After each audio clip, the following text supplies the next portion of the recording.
My name is Eric Worre, and for almost 30 years I've been an entrepreneur, struggling at times, but ultimately succeeding.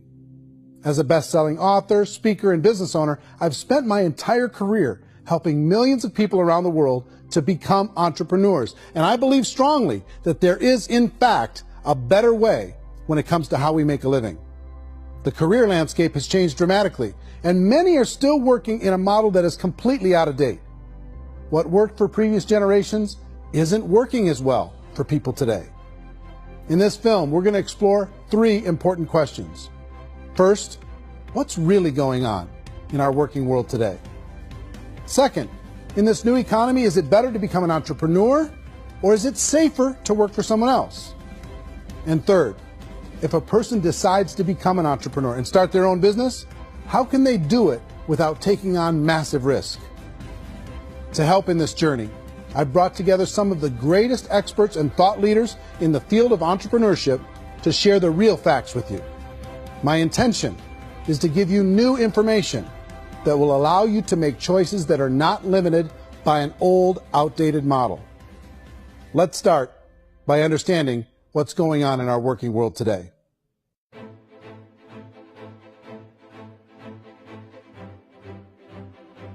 Let's look at unemployment. 30–40% of the people are honestly not working, but would be working. What our government does is if you haven't found a job in 6 months, we don't call you unemployed. We pretend you dropped out of the labor force. I've often said that unemployment, particularly structural unemployment, that's unemployment due to technological changes, is the first sign of economic growth. Think of it, 10 people live on an island. They go out every day and fish. One day, new technology shows up. A missionary brings them a net. Now, using the net, one pilots the boat, one throws the net. 2 fishermen can do all the work 10 used to. That's a 500% increase in productivity, 2 doing the work of 10, in one day. You don't have to learn a lot to learn how to throw a net instead of throw a fishing line. The island's got a big problem, 80% unemployment. But the island still has all the wealth of the fish because the 2 people produce as much fish as 10 did. Now, of course, looking back in history, these changes used to take thousands of years.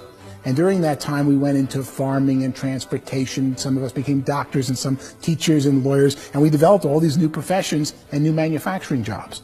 Today, these changes are occurring literally in one day when a new technological advance occurs, and we don't have the social structures to deal with it or to retrain the unemployed people. So one of the things that I think is interesting as I travel across the country and really travel around the world is the way that we work and the way we get paid for work is changing pretty dramatically. On a global basis, everything is being turned upside down because of the rapidly advancing technologies. They are eliminating many jobs, and we have been left with many people not prepared for the jobs that exist. A lot of demand in public companies was to squeeze out all the fat and to get just as much margin as we possibly could, and fat equals humans. So this idea of job security in information age is so obsolete, but it's still taught inside our school system, and that's where the problem starts. There's no financial education in the school system, and people are still trained to be employees to work for that paycheck. This is a chart on the middle class. What's happening in the middle class, those that went to school, their incomes have been coming down for years. I feel sorry for the person who dreads going to work, who is sick to their stomach on Monday morning, who hates their alarm clock, who gets a little glimmer of hope on a Wednesday because it's hump day and says, thank God it's Friday. And they live for those 2 days a week where they get to be themselves and they don't have to be around people they don't like, and they don't have to play the political game in the office, and they don't have to live this half life. The person that works 50 weeks a year just to be able to have the 2 weeks for vacation. And you know what happens to most of them nowadays? They don't have a vacation. They have a staycation. They have time off of work, but they don't get to go where they want to go. I feel sorry for that group of people because there's a better way. They just don't know it. The basis for their life is worry. I'm worried you know, maybe I'll get fired. I'm worried maybe my company will go out of business. I'm worried I can't keep spinning the plates on paying the bills. I'm worried about how do I send my kids to college. I'm worried, what if the transmission of my car breaks? That's, you know, 2 or 3, I can't fix it. People live in a sea of worry, and it eats at them. It's time to look in the mirror and say, it's not the economy, it's my economy. It's my little world of where I am. I need to improve. I'm not going to wait for the economy to come back, because frankly, the economy is doing great in this country. The average household income in the United States is approximately $50,000 a year, what they call the middle class. To reach the top 25% of income earners, you need to earn at least $90,000 a year. To reach the top 10% would be a household income of $140,000, the top 5%, $190,000, and to be in the top 1%, you'd need a combined household income of at least $380,000 a year. So here's the question. What do you think would give you the best chance to move up and get to the top 10%, the top 5%, the top 1% or beyond? In my opinion, and in the opinion of many, many experts, the answer is to become an entrepreneur, to become your own boss. The spirit of the entrepreneur is to be a risk taker and to be resourceful and unstoppable, and to have a vision of yourself beyond where you are and not willing to settle for life as it is. Think about the great entrepreneurs. They're visionary. They have heart. They're willing to do today what others won't so they can do tomorrow what others can't. Personally, I don't think of the new economy, the old economy. I create my own economy. The entrepreneur's in control. I decide what the economy is going to be like. In the world of entrepreneurship, there are no limits. You can make as much as you want, depending on how much you want to work and how smart you are and how great a team you put together. There's no more lifetime rewarding business than being an entrepreneur. Why in America, where anyone could be anything, would people want to give up their freedom and become effectively a modern-day slave, told shut up and be here every morning at 7:30, leave at 5:30, and do what I tell you? And most people say, I'd love to be my own boss. 70% of Americans would love to be their own boss, according to recent polls. But they don't know how to get there. Because what are you going to do? One, you could buy an existing business. If somebody's selling an existing business, you have to ask why. Usually because it's probably hard. It's probably not making as much money as they hope. Two, they could buy a franchise. A little less risk, proven system, but it's expensive to be able to do that. Three, they could start something from scratch. And that's where a lot of people feel like, I don't have the chops to do it. I don't have the money. I don't have the product idea. I don't have the expertise. I don't have whatever it's going to take to be able to get there. And I can't risk my family to do it. So, fourth, they could become an investor. A lot of people in this town invest to try and figure out a way, but you got to be pretty smart with that game too, right? People that start their own business, they spend a lot of money, they spend a lot of time, a lot of effort to get things started. And the more you invest on the upfront, the harder you typically work at it.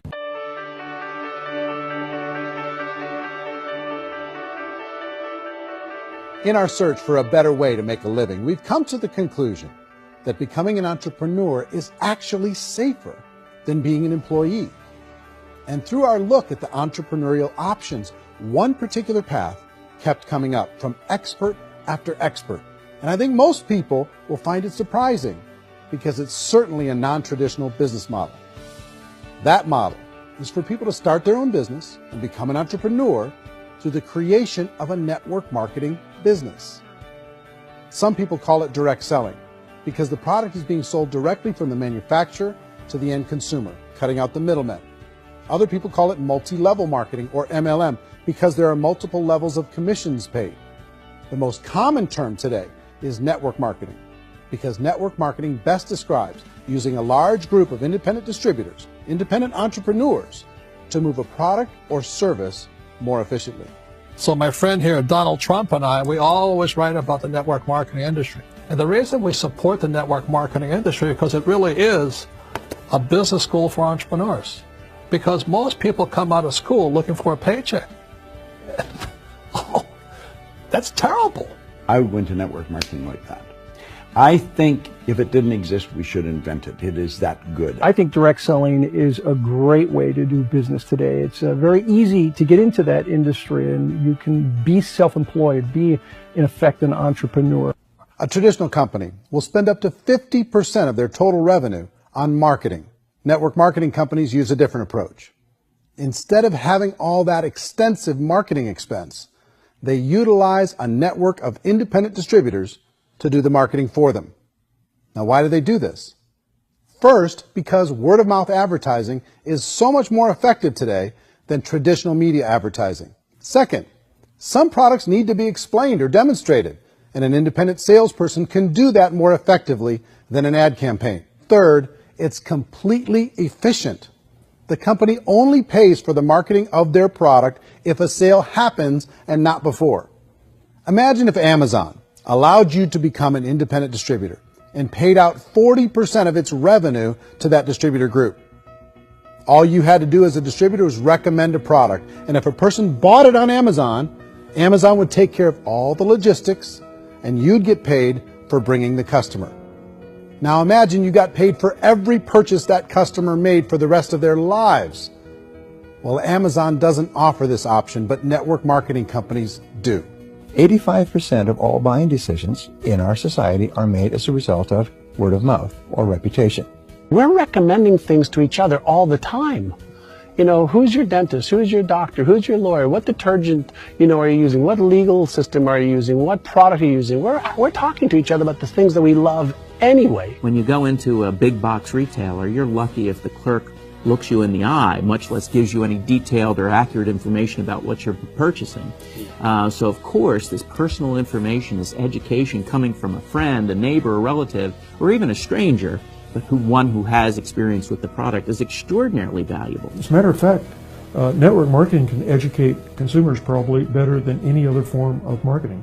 It certainly can do better than advertising, because advertising usually has a certain hype to it, and you can only get limited information. So, network marketing trumps advertising. The keys to network marketing is providing an opportunity for the masses to get involved, providing an opportunity for the average person who doesn't have the resources to start their own business.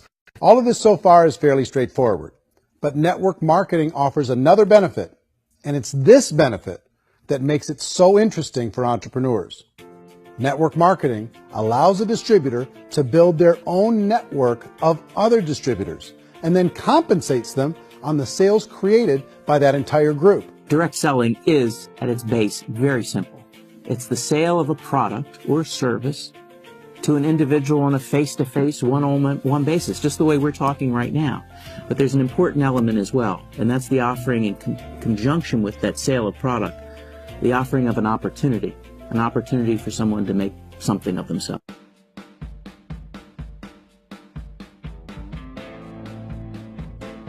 According to the Direct Selling Association, if you add up all the network marketing companies around the world, they combine to do over $178 billion a year in retail sales. To give you an idea of how big that really is, the NFL, the National Football League, does approximately $9 billion a year. The music industry does a little more than $16 billion a year, and the movie industry does about $80 billion a year. Using a conservative average, network marketing companies pay their distributors about 40% of that $178 billion in the form of commissions, which adds up to more than $71 billion a year. That's almost $6 billion a month. It's almost $200 million in commissions every single day. So it's certainly working, and people are making serious money in network marketing. With the growth of the direct selling industry over the last 10, 15, 20 years, we've seen a broader understanding of the channel. We have seen more and more people getting involved in the business, so our penetration in the marketplace has increased, and thus the understanding in the marketplace of who we are has increased. And we've seen non-direct selling companies look at the direct selling model and say, something's going on there. People are making money, companies are being profitable, individuals are being motivated, product is being delivered to market. Maybe we should explore this. Some people think only the people at the top make money. Well, let's take a look at that as well. In the network marketing profession, there are roughly 500 people in the world who earn over $1 million a year.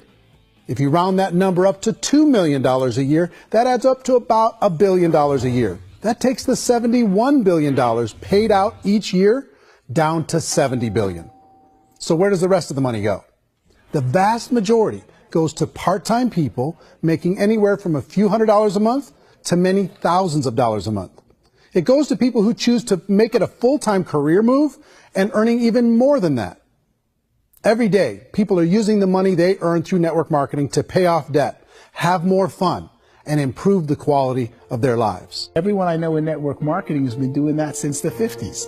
They go to work when they want to go to work. They stop working when they want to take time with their children to have a leisurely breakfast and discuss issues and drive them to school. They go back to work when they get home, wherever they're working out of. The biggest thing that I've seen is people that have become much happier in their life. MLM has probably made more millionaires of more people in more countries, and I've spoken to them in 67 countries, than any other single form of business, starting from nothing. If they have a choice between working a job for the next 10 years or working a network marketing business for the next 10 years, the result of working the network marketing business will be better.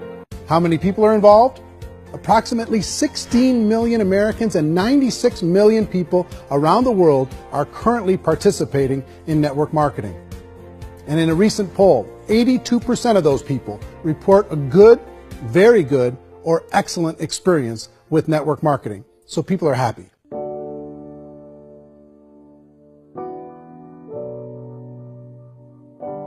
So I've taken a look at the network marketing profession and really tried to understand why so many people are confused as to the validity of this as a business.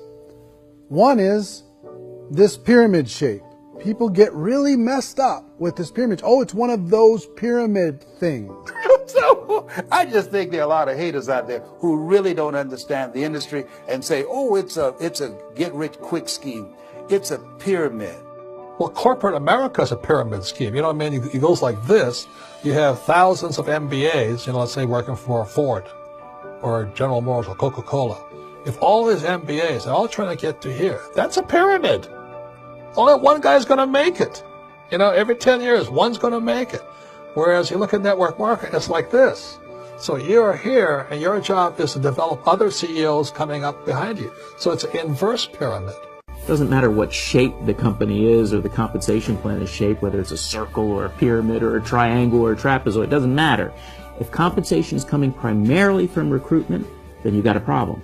On the other hand, if an operation is basing their compensation to participants on the basis of sales, even when those sales are generated by people you've recruited, well, then you're a perfectly legitimate enterprise. That's the legal test. It's the practical test. People start talking about 99% of people in network marketing don't make any money. Well, we've talked about that over the course of this journey together. Almost $200 million a day is being paid out to network marketing distributors around the world. The naysayers, the people who say that it doesn't work, are usually the ones who just don't know how to make it work for themselves. And so they're giving you an opinion, and I tell people, don't confuse people's opinions with expertise, because opinions are free. And don't confuse sincerity with the truth, because people can be sincerely wrong. But here's the reality inside of network marketing. The vast majority of people that get involved in network marketing just become customers, and they get involved to be able to purchase product at a lower price. If you take Costco as an example, if a person goes into Costco and gets a membership to Costco so they can get a lower price on the product, we don't call that person a loser because they have a bunch of product that they walked out with a smile on their face. Yet when some people want to take a look at network marketing, they say, well, those people, they're just using the product and they aren't earning an income, so they must be a loser. They're not a loser, they're a happy customer. That's the vast majority of people that are involved in network marketing. Now, a smaller percentage of those people decide to go build a business. They earn $300 a month, $500 a month, $1,000, $2,000. That's the bulk of earnings in network marketing. And then there's the few that really decide to take it serious, really decide to build a large network, really work to make that network very, very productive. And those people make huge amounts of money, and there's no cap.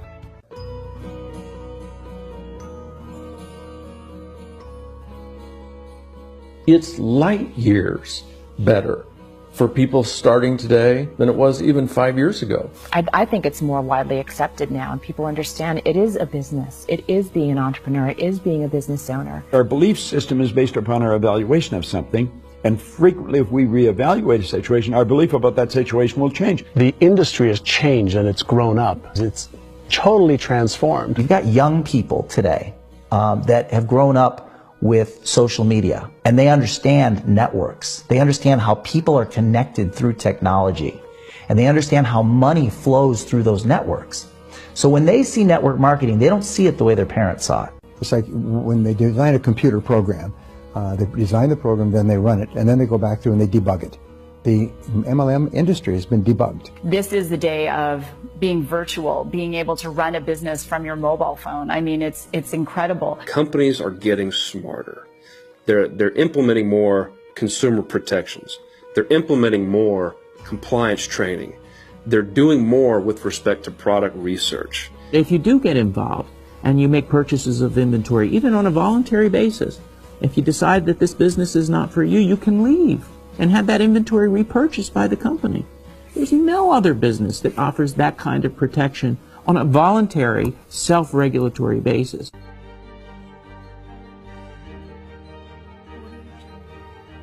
Life's too short to spend it living someone else's dream instead of your own. It's too short to spend it living at a fraction of your potential. Can being an entrepreneur be a challenge at times? Sure. But here's what you get in exchange. It can be yours. Something that you built, something that you created, something that you made happen. This balloon represents your dream. It represents entrepreneurship. My wish for all of you is that you would reach out and grab it. The choice is up to you.